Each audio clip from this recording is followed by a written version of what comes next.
The Airstrip. I want to say something before I get into this. I spent 26 years as an Alaska State Trooper working rural posts, Bethel, Nome, and the last 11 years out of Fairbanks covering a patrol area roughly the size of Pennsylvania. I've investigated things in that time that most people in the lower 48 would consider extreme. Bear maulings, drownings, plane crashes in terrain that took us 3 days to reach, and homicides in villages so remote that by the time we got there, the community had already handled it their own way. I am not a person who is easily unsettled by what the wilderness produces.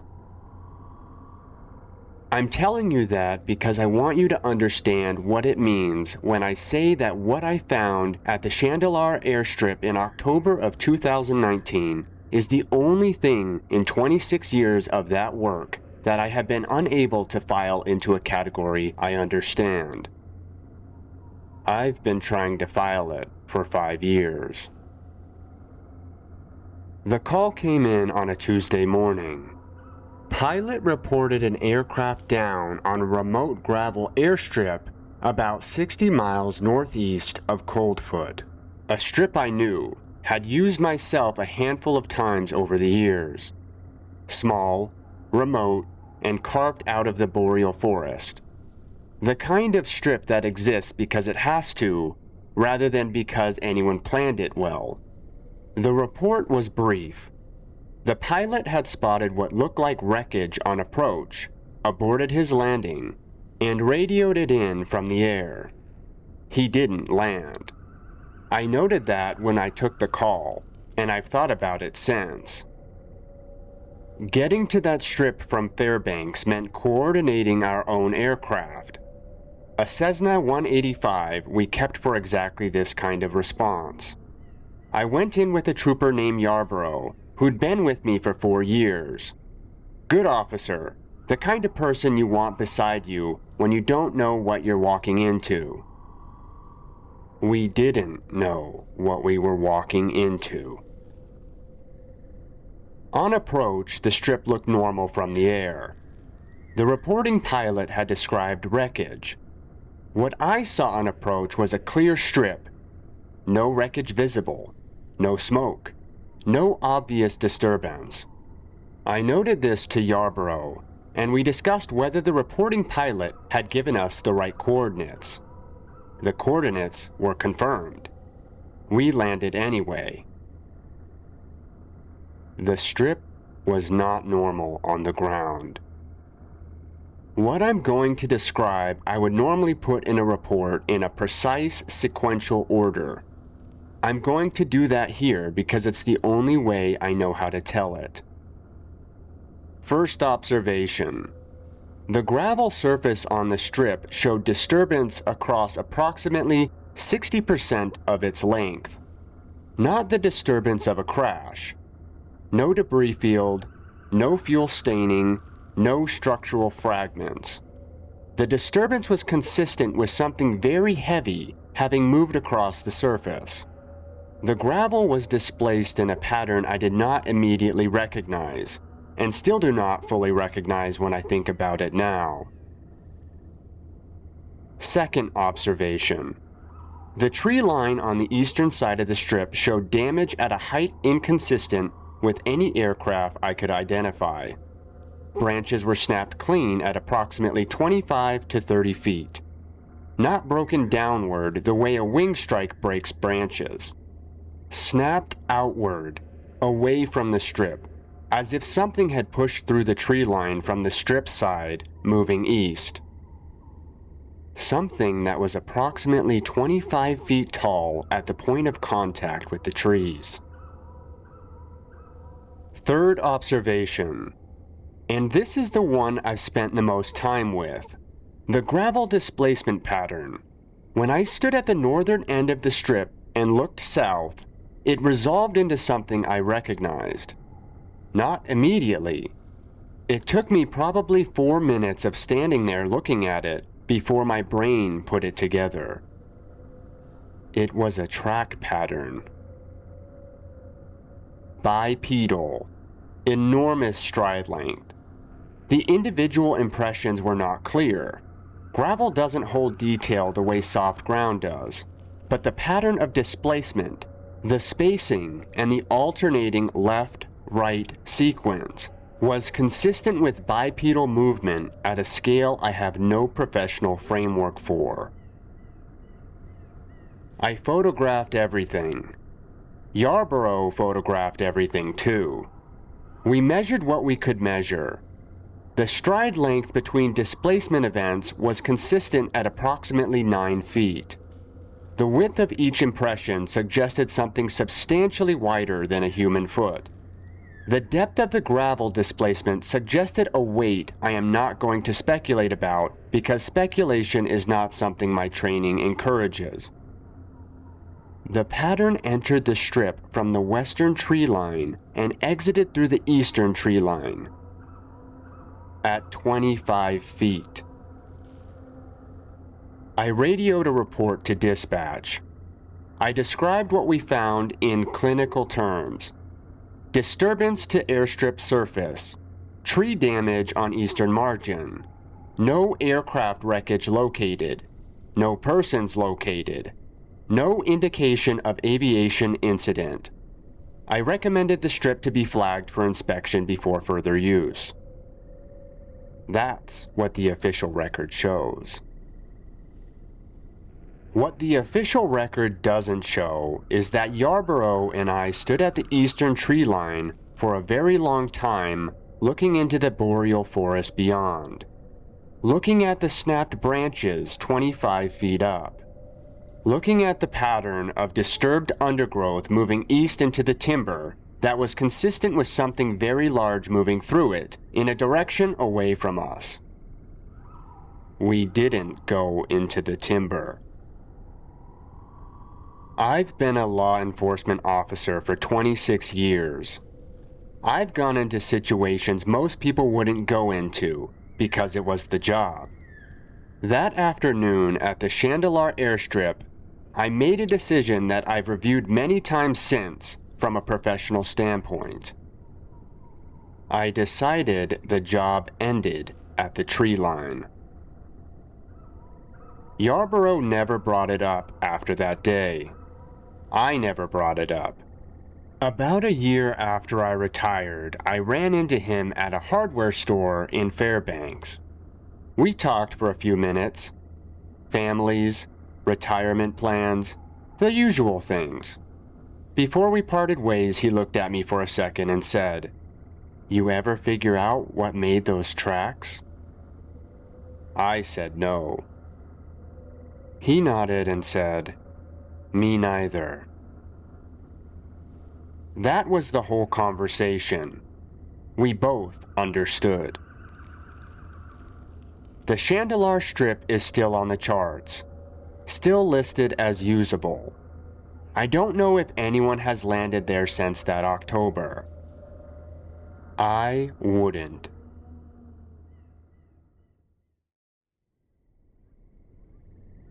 The 43rd run. Okay, I've started this 3 times and deleted it 3 times, so I'm just going to write it the way it comes out, and not worry about whether it sounds right. I've run the Iditarod 12 times, finished 11 of them. I've been on the trail in conditions that would genuinely be difficult to explain to someone who's never experienced Alaskan winter at its worst. Whiteout conditions on the Alaska Range, overflow on the Yukon that swallowed 3 of my dogs to the shoulder before we got clear. I am not someone who has a fragile relationship with the outdoors or with difficulty. What I keep coming back to, and I know this is a strange detail to fixate on, is the booty. One of my dog's booties. You know, like their footwear. That's what I keep coming back to. I'll explain why in a minute. This was my 10th Iditarod, 4 years ago. I was running a team of 14. Strong draw, good conditions for the first 3 days out of Willow. I was in a decent position, not competitive for the top 10, but running well. Somewhere between Nikolai and McGrath, on the 4th night I made a decision to push through rather than camp. The conditions were good. I had a full moon, and my lead dogs were moving well. It felt like the right call. About 2 hours out of Nikolai, my wheel dog, a big red male named Chester, who had never in 4 years of racing given me a single moment of concern, stopped. Not slowed, stopped. Chester planting himself on the trail is something I have never seen before or since. He is a machine. He runs until I tell him to stop, and sometimes a little past that if I'm being honest. When the team stopped, I called back to him, and he was just standing there looking off the trail to the left, into the spruce. Stiff-legged. Not barking, just standing there stiff-legged looking into the trees. My other dogs were picking it up. The whole team was orienting left, which if you know dog behavior, it means they're all getting the same signal from the same direction. 14 dogs independently agreeing on something is not a small thing. I've seen my team react to moose, to bear, to other mushers, and to overflow I couldn't see yet. This was different. The quality of it was different. There was no aggression in it, which is what you get with moose or bear. Just this focused, rigid attention towards the spruce on the left side of the trail. I stood on the break and looked where they were looking. Full moon, good visibility. Spruce forest maybe 30 feet from the trail edge. I could see into the first layer of the trees clearly. Nothing visible. No eyes catching the moonlight. No movement. No shape that shouldn't be there. But there was a smell. I've been around dogs my whole life. I know what they smell. Other dogs, wildlife, humans, food. I know what those smells produce in terms of behavior. What was coming out of those spruce trees smelled like nothing I have a word for. Musky, but not animal musky. Organic, but wrong in some way I couldn't identify. My dogs weren't reacting to it with aggression or excitement.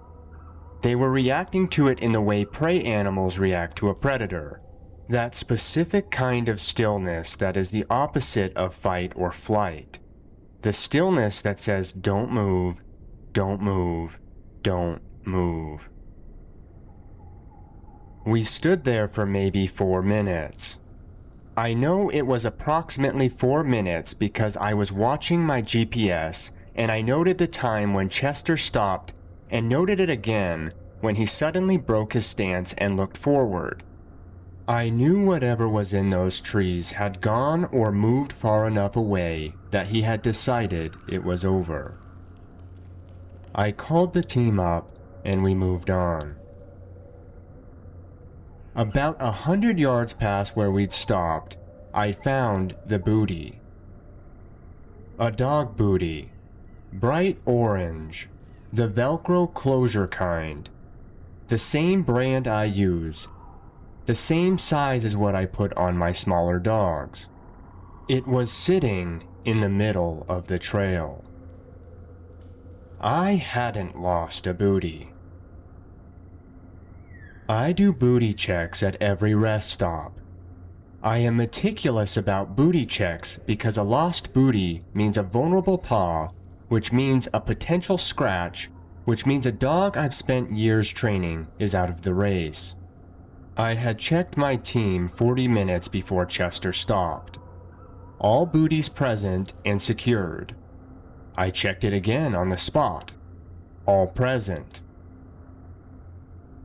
The booty in the trail was not from my team. I picked it up and looked at it. Same brand, same size, but older than anything in my current kit. The Velcro was worn almost smooth. This had been used for a long time. The fabric was stained in a way that suggested age. There was no team number on it, which is unusual because most competitive mushers mark their gear. I put it in my sled bag and kept moving. In McGrath, I asked around about it, described it to a few mushers and a couple of trail volunteers. Nobody claimed it. Nobody recognized it. One of the older volunteers, a guy who's been working checkpoints since before I was racing, looked at it for a while and said the wear pattern on the Velcro suggested it was at least 10 or 15 years old. He said there hadn't been a scratch or a lost team in that section of the trail in any recent years that he could remember. He handed it back without another word. I still have it. It's in a box in my gear room with a piece of tape on it that says McGrath Section, 10th Iditarod, Night of the Smell. That's what I wrote on the tape. The night of the smell.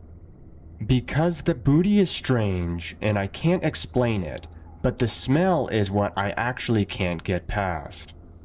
The smell out of those spruce trees at 2 in the morning on a full moon night with 14 dogs going rigid and silent.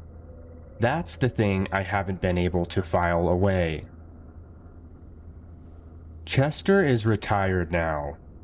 He lives in my house and sleeps on the couch and is deeply offended by any suggestion that the couch is not his. He's a good dog. He's always been a good dog.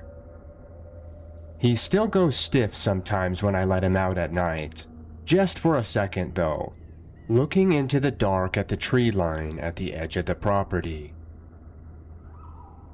I always bring him back inside quickly when he does that. I don't like the look on his face when he's staring into those trees.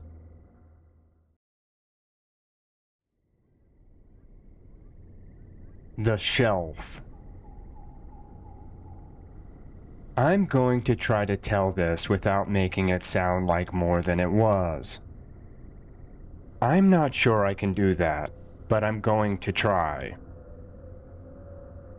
My family has fished out of the Kodiak for 3 generations.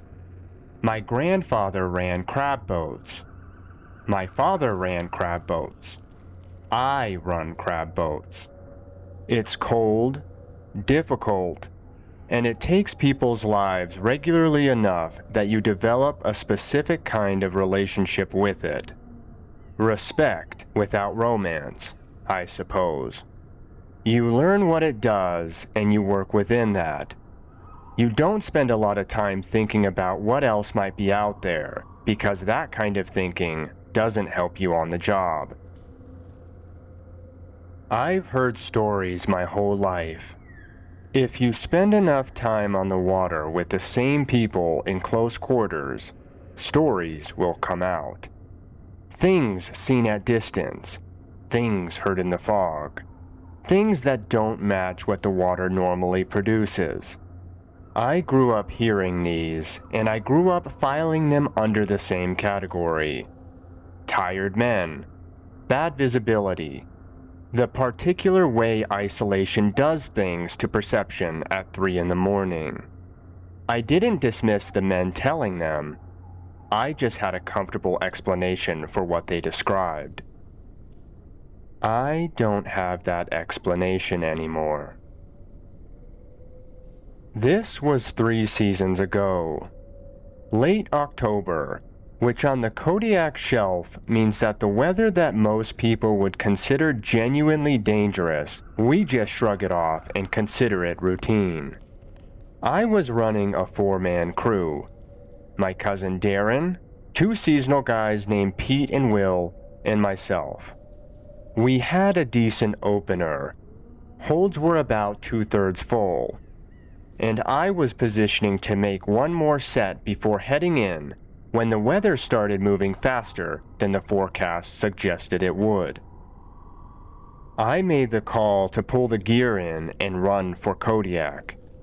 Standard decision, the kind I've made 100 times. We got the pots aboard and I pushed the throttle up. We were making good time for about 40 minutes before the radar started doing something I hadn't seen it do before. It wasn't malfunctioning. I want to be clear about that. It was functioning, but it was showing me something. Something large, moving, about 300 yards off the port bow, running roughly parallel to our course. I've been reading radar on these waters for 15 years. I know what a whale return looks like, what a debris field looks like, what another vessel looks like. What I was looking at was not any of those things. The return was large, substantially larger than our vessel, which is a 118-foot crab boat, and it was moving at a speed inconsistent with anything I know to be that size in those waters. I told Darren to come look at the radar. He looked at it for a while without saying anything. Then he said, "What is that?" Not asking me, just saying it out loud the way you do when something doesn't make sense. I said I didn't know. It ran parallel to us for approximately 20 minutes. Consistent distance, never closing, never falling behind. 300 yards off the port bow in the dark and the weather. I put the spotlight on the water in that direction twice. Both times I got nothing, just chop and darkness and rain. Whatever was showing on the radar wasn't breaking the surface in any way that I could illuminate. Then the return changed direction. It turned toward us. Not aggressively, not a fast close. A gradual turn, the way a large vessel turns when it adjusts course. It was closing the distance slowly. I watched it on the radar for about 3 minutes before I made a decision I've second-guessed many times since. I pushed the throttle all the way up. A 118-foot crab boat at full throttle in that weather is not a comfortable experience. Pete came up to the wheelhouse to find out what was happening. I told him I was pushing through a weather window, which was partially true. Darren was watching the radar. He didn't say anything. He just watched the return fall behind us as we pulled away. After about 15 minutes, it stopped closing and went back to parallel. Then it fell off the screen entirely. We made it back to Kodiak without further incident. I filed my trip report. I noted anomalous radar return, large unidentified contact, no visual confirmation. The harbor master looked at it and said it was probably a whale or a container that had gone overboard somewhere. I said probably. It wasn't probably. I've talked to Darren about it once. About 6 months after it happened. I brought it up because I'd been thinking about the size of the return on the radar, and I wanted to see if his memory of it matched mine. It did. We agreed on the size, larger than our vessel. We agreed on the behavior, parallel course, gradual closing turn, fell back when we accelerated. We agreed that we didn't know what it was. Darren said something at the end of that conversation that I've thought about since. He said, "You know what bothered me the most about it?" I said, "What?" He said, "The fact that it paced us. Whatever it was, it knew we were there and it kept up with us for 20 minutes and then it decided to close the distance. Something that size that makes a decision like that, I don't want to know what it is." I said I didn't either. I do look at the radar differently now, though. Every time I'm out there at night, running in weather, I sit there examining the 300 yards of dark water off the port bow.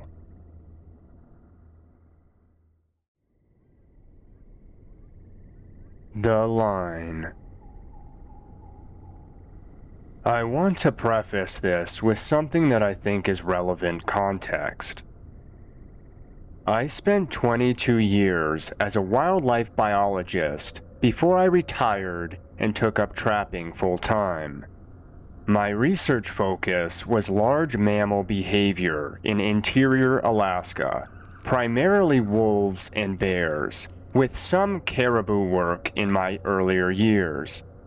I have a doctorate. I have published in peer-reviewed journals. I am telling you this not to establish authority, but to establish that I am someone who approaches anomalous observations with a framework designed to identify and eliminate error before reaching conclusions. The framework failed me on the Coyote in November of last year. I've been trying to rebuild it since. I'm going to organize this the way I organize field observations, numbered points. It's the only way I know how to tell it accurately. 1. My trap line on the Coyote runs approximately 40 miles through the interior boreal forest. I've been running it for 6 years. I know every section of it, the terrain, the typical wildlife activity, and the specific locations where each set is positioned. In 6 years of running this line, I have never encountered anything I could not identify and classify within my professional framework. 2. On the morning of November 14th, I was checking the eastern section of the line, approximately 18 miles from my base camp. Conditions were good, -8, clear sky, and about 4 inches of fresh snowfall, which is ideal for tracking. Fresh snow is the trapper's best tool. Everything that moved through that area overnight left a record, and I read that record the way I've read it for 20 years. 3. At approximately 9:15 a.m., I encountered a track crossing my trapline trail that I could not identify. I want to sit with that statement for a moment because of what it means professionally. In 22 years of wildlife biology and 6 years of intensive trapline work in this specific ecosystem, I have encountered the tracks of every species present in interior Alaska: wolf, bear, moose, caribou, lynx, wolverine, marten, mink, otter, and numerous smaller species. I know their track morphology, their stride patterns, their gait sequences, and their pressure signatures in various snow conditions. I have never encountered a track in this ecosystem that I could not identify. Until November 14th. 4. The track was bipedal. The individual impressions were large. I measured them at 17 inches in length and 8.5 inches in width at the widest point. The stride length was consistent at approximately 6.5 feet. The track showed a plantigrade pressure pattern, heel to toe, the way humans and bears walk, but the morphology was inconsistent with either. No claw marks, which eliminates bear. The toe configuration was inconsistent with human anatomy. The depth of impression in 4 inches of fresh snow suggested a weight substantially in excess of what the foot size alone would indicate. 5. The track crossed my trail, moving east to west. I followed it east to its origin point, approximately 200 yards into the timber. It led to a depression beside a large spruce where the snow was compressed, in a way consistent with something that sat or rested for an extended period. The depression was large. I measured it at approximately 4 feet in diameter. There was no urine marking, no scat, and no food debris. None of the biological signs typically associated with a resting large mammal. 6. I followed the track west from my trail for approximately 150 yards before it entered a section of overflow ice on a tributary creek. I lost it there. I searched the far bank for exit tracks for approximately 40 minutes. I did not find where it came from. 7. I collected the following data at the site. Photographs of individual tracks with scale reference. Photographs of the stride sequence. Measurements of track dimensions and stride length. Photographs of the resting depression. And a snow sample from the bottom of one of the clearer impressions for potential analysis. 8.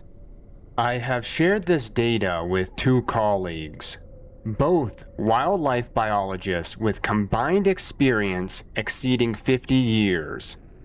Both declined to offer a species identification. One said that the track morphology was inconsistent with any species currently documented in interior Alaska. The other said the same thing and didn't say anything else. 9. This is where my numbered system starts to fail me, because what I want to say next is not an observation. It's not data. It's something I noticed that I don't have a scientific category for, and I've spent the better part of a year trying to decide whether to include it. I'm including it. When I was at the resting depression beside the large spruce, measuring, photographing, doing the work, I became aware that I was being watched. I want to be precise about what I mean by that, because aware is doing a lot of work in that sentence. I did not see anything. I did not hear anything. I did not detect any visual or auditory stimuli that my training would classify as evidence of an observer. I simply knew. In 22 years of field work, I have been in the presence of predators that I couldn't see many times. Wolves that were watching me from timber before I detected them. Bears in alder that I smelled before I saw them. There is a specific quality to being watched by something large and aware. I know what it feels like. What I felt at that depression was that quality amplified beyond anything I've experienced in 22 years. I finished my measurements, I collected my samples, I walked back to my trail and continued checking the line. I did all of that at a normal pace because running in the boreal forest alone in the wintertime is how people die.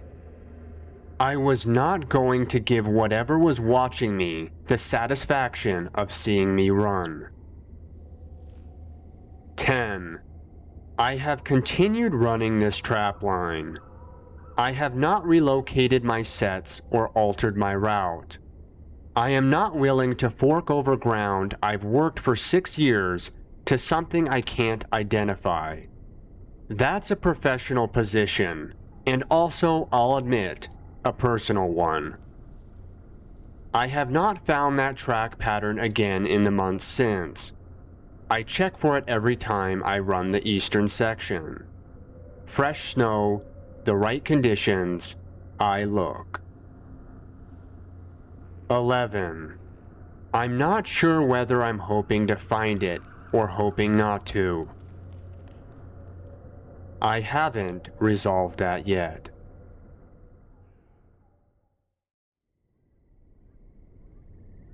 The pump station.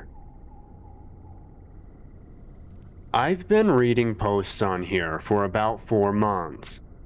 I made this account 2 weeks ago, and I've written and deleted this 3 times already. So, I'm just going to write it and post it before I talk myself out of it again.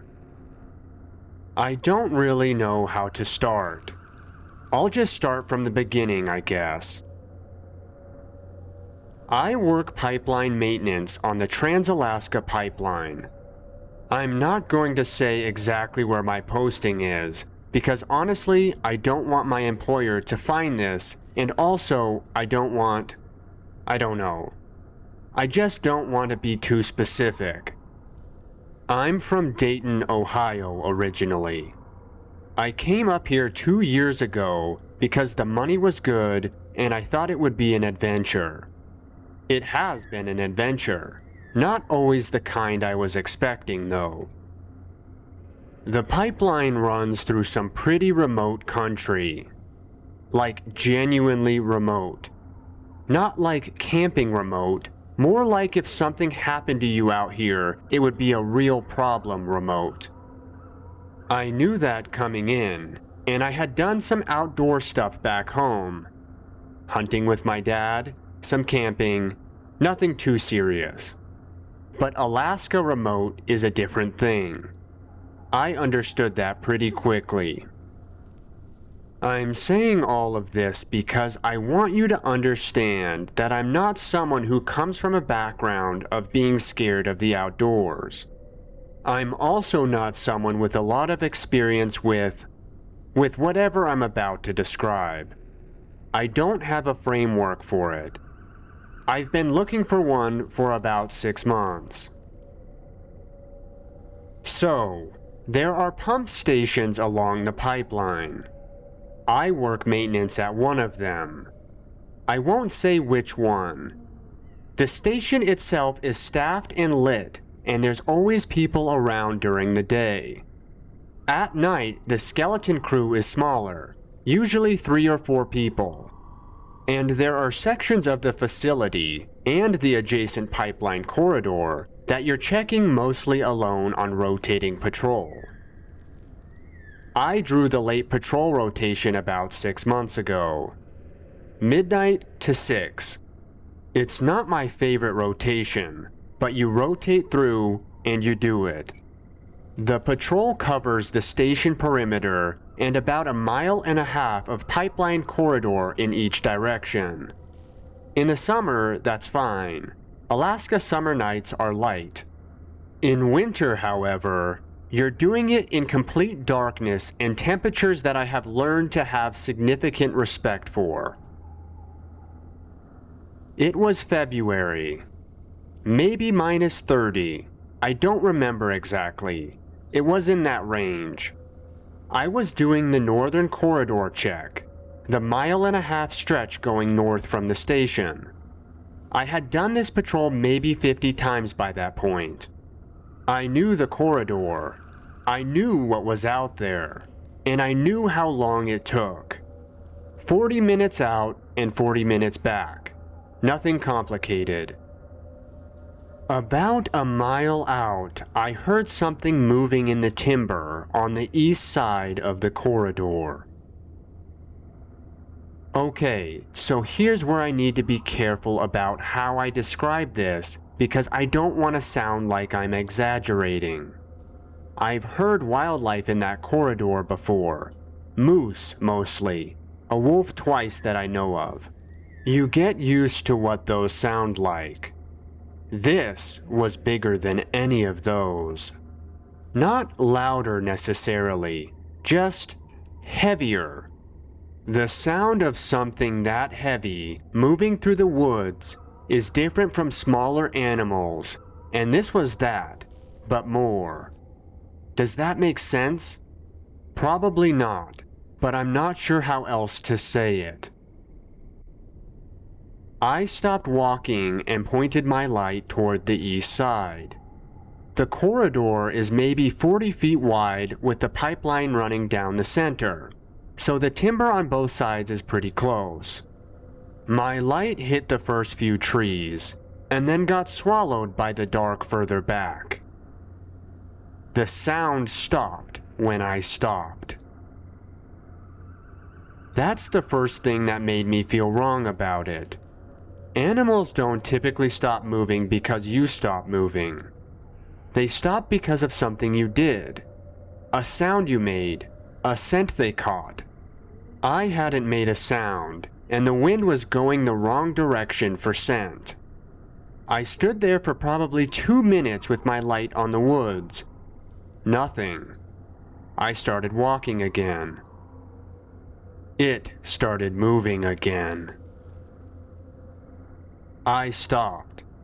It stopped. I started. It started. I want to be really clear about this part, because it's the part that I keep coming back to, and the part I almost left out every time I've tried to write this.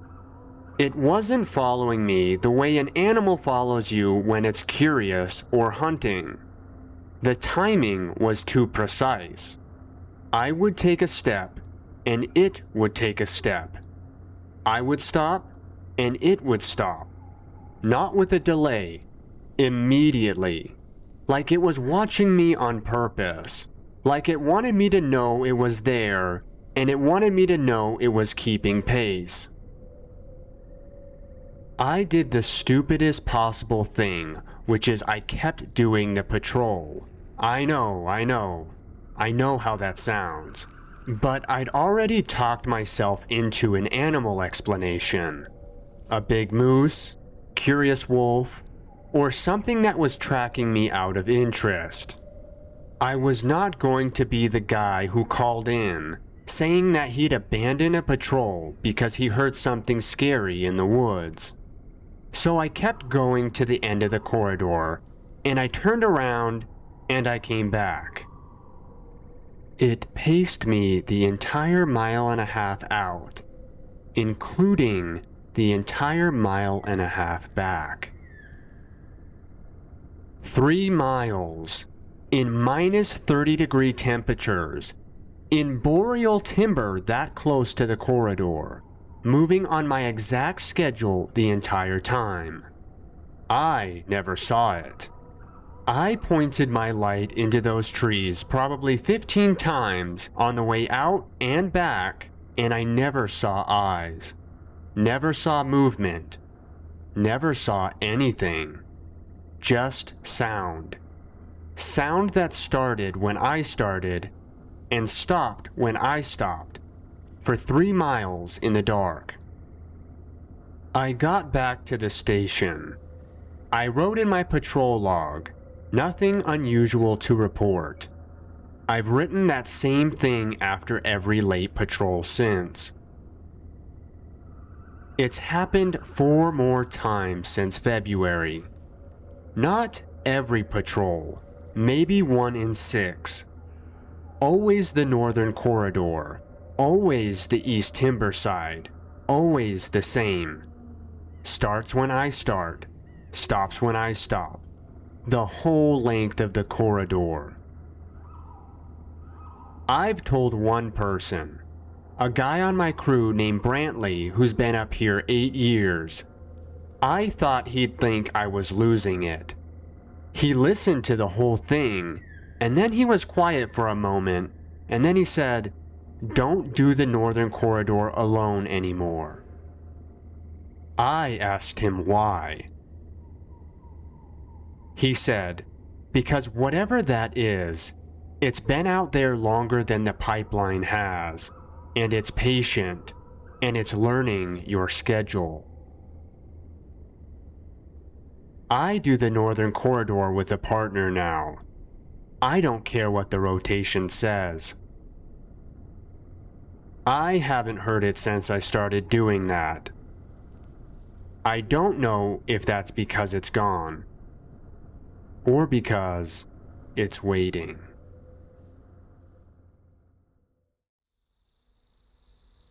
That's all for tonight. If any of these stayed with you, that's probably the right response. New stories coming soon. Turn the lights off. And thanks for watching. Good night.